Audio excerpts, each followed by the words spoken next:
What is going on, Halo Zoners? Ditty here, and this is the first episode of Season 2 for the Halo 4 In-Depth show. And some of you may ask, Season 2, what's going to be different about this season from the last season? Well, since most of the Halo 4 information has been released, I figured what better way to keep the Halo 4 info coming than with interviews from your very own Halo Zone directors, and maybe some later on down the line from more familiar faces around the Halo community.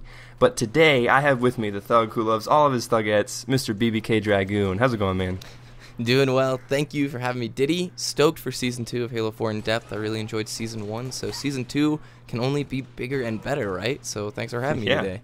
Yeah, thanks for coming out, So I don't want to keep these too long, hopefully around the 10 to 15 minute mark, so let's jump right into today's topic, and it's actually one that I haven't covered in a previous Halo 4 In-Depth, so y'all are going to get a double dose today. This is going to be about the Halo 4 soundtrack and the information that was released regarding the soundtrack earlier last week. If you haven't heard anything about it, you can go check out the Halo Bulletin from August 22nd down below in the description for some better context. But before we start, Dragoon, can you tell us a little bit about your musical background, just so the viewers can get an idea of your credentials for the topic? For sure, yeah. So I am a classically trained pianist. I grew up playing piano and doing a lot of concerts and stuff like that for about 10 years. And when I got to college, I wanted to pursue music. But unfortunately, the kids these days aren't really listening to traditional ensemble rock bands. There's not drum set, guitar, bass anymore. It's pretty much all electronic these days. Mm-hmm. At the time, I was really big into bands like Justice, Daft Punk, Mastercraft, Busy P, Uffy, a lot of French house, really. And throughout college, I just began producing electronic music and getting a chance to play live. Got to travel pretty far and around, opening for people like Zed's Dead, Mastercraft, Feed Me, Lazy Rich out in Portland. That was a good time. And got to the point where I could have pursued music full-time, but decided that I'd rather focus on finishing university. But still a big fan of music and really excited about the news we get to talk about today, which is the Halo 4 soundtrack and the remixes. But how about you, Diddy? You're a musician yourself. Yeah, I mean, I have somewhat of a similar background on the performance side. I was part of a world-class indoor competitive drumline, so I definitely can relate to some of your performance experiences, but definitely not with some of the biggest names in electronica music, right? And so sure, man. That's why I brought in Mr. Dragoon for this topic, because he seems like the perfect person to comment on the soundtrack. But enough of me rambling. Let's start off with your initial impressions of what you've heard so far. Have you listened to the samples from the IGN interview with Neil Davidge, and what do you think about them? I really like it. So far, I think that the direction that Neil is taking the music is very forward-thinking, to not just pursue an original soundtrack for Halo 4, but to also get a ton of really well-known producers in on the remixes. Mm-hmm. And from just a purely marketing standpoint, you and I were talking about this before we started, every one of these producers with a remix on this additional remix album has their own fan base, and most of these guys are pretty large names. And that's just a bigger landing spot for Halo 4 to market itself outwards to maybe people who have no clue what Halo is. A group of musicians or just fans of these guys that are like, hey, they're supporting this game. Let me go out there and check it out. So all in all, a very smart idea by 343, and I'm not going to lie, I don't recognize all of the producers on the remix list, but some of the big ones I'm excited for, like Guy Barato, Cone, Caspa, Sander Von Dorn.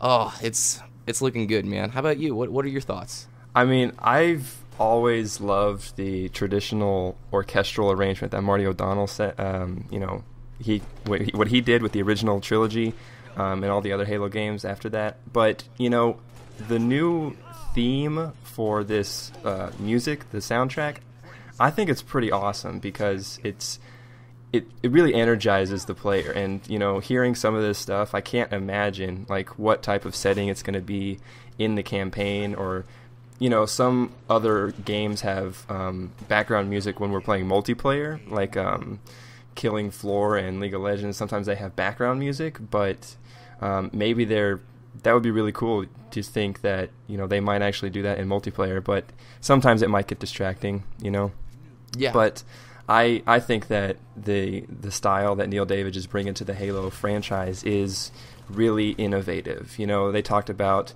evolution, not revolution, for the soundtrack. So, I mean, he's definitely keeping a lot of the traditional Halo ideologies in his music, but he's also putting a new spin on it, which I think is really awesome. Mm-hmm.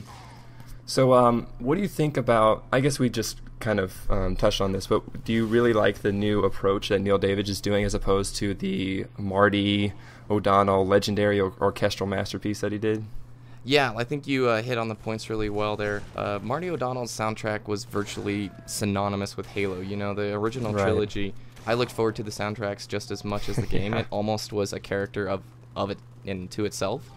But with that said, Halo 4 and 343 have been very upfront saying, look, guys, we are not here to make Halo 3.5. We're making our own game, and I think that it's appropriate that the music progresses in a new direction, just as it looks like the game is progressing towards a new direction. Yes, there's still those feelings, those emotions, and those underlying tones that just scream Halo, but I'm very excited to see this new direction. Yeah, so I guess we kind of touched on this a little bit earlier too, but what are your opinions on the remix album? Do you think you might actually hop in on that, try and, remix your own Halo 4 track? I don't know. We'll have to wait and see. From the samples I'm hearing so far, I'm liking what some of these producers are doing. It's kind of a joke in the electronic community that a remix usually just takes a 6-second soundbite and then they make whatever song they want to make out of it. But so far, I'm actually hearing some pretty solid integration of the original themes and the stabs and the melodies that are being put into the songs. It doesn't just sound like a dance song where they took the verse out and tossed in just a little blip of the theme. It actually sounds like these are crafted to match the emotions of the original soundtrack. And as I said earlier, I'm just excited from a marketing standpoint. It can only be positive for Halo. Yeah. So do you have a favorite sample from the original soundtrack or the remix album? Do you have, a name that you want to throw out there? Do you have a favorite so far? The two guys I'm really excited for is the samples that were featured in the bulletin. Guy Barato, he's a really large producer that I've listened to for past few years. I'm liking what he's doing. And then the Sander Van Doorn, I might be mispronouncing his name.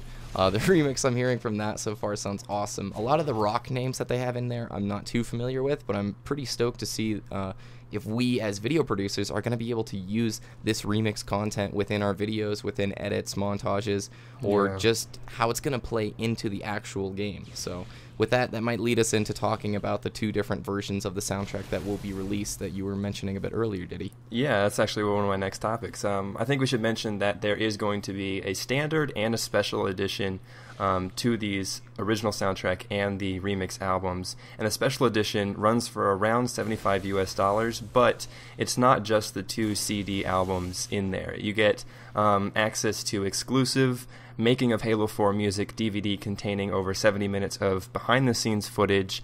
There's also recording sessions from Abbey Road, which, if you don't know, is the building where they recorded a lot of the, I think, Star Wars music or Lord of the Rings music.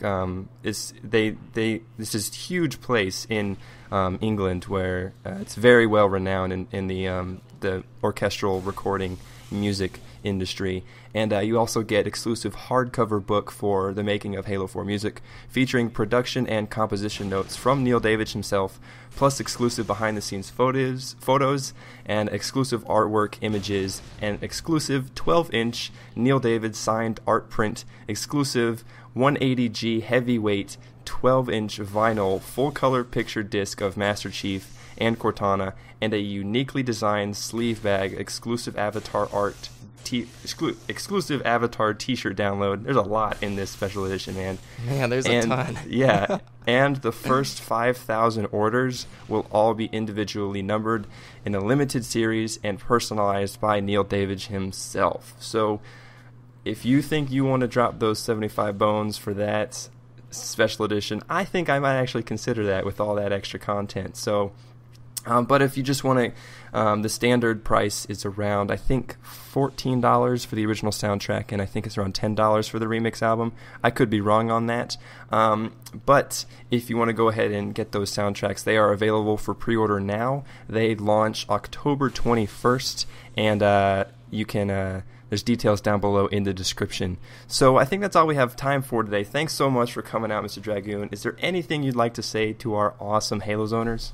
I just want to say a huge thanks for watching this video, and huge thanks to you, Ditty, man. I mean, you're doing some awesome stuff with Halo 4 in depth, and thanks for getting us directors and content producers involved. I'm always overjoyed to get to participate in the Halo Zones, so thank you, man, for getting this whole thing set up. Yeah, man, I think some of the directors have been a little bit AFK for this summer because, they're all busy and everything. So I think I'd, slowly get everybody acclimated back into the Halo zone. So, sweet, man. All right, everybody, don't forget to hit that like and subscribe button for more awesome Halo content right here on Halo Zone. Keep it real, guys.